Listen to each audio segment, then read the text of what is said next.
So first, Chris, you hit the nail on the head. Most of us know about this issue anecdotally.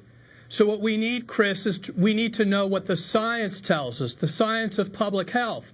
So I think the president needs to speak to his NIH director in charge of drug abuse, Nora Volkow, because the NIDA director, Nora Volkow, would tell the president that, in fact, today's modern genetically modified marijuana, so it's much higher THC levels, far surpass the marijuana the president acknowledges smoking when he was a young person, so that he is wrong when he says that it isn't very harmful, because the new marijuana is not the old marijuana.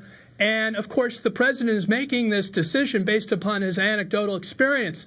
We need to have presidential decisions made based upon public health and the sound science that the federal government is invested in, which shows that this is very harmful. In fact, Chris, as my cousin Chris just mentioned, if it's legalized, we know rates of use will increase, availability will increase, and accessibility.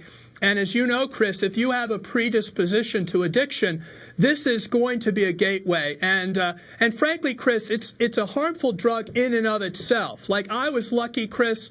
I got in and crashed early because I used harder drugs. Marijuana is insidious.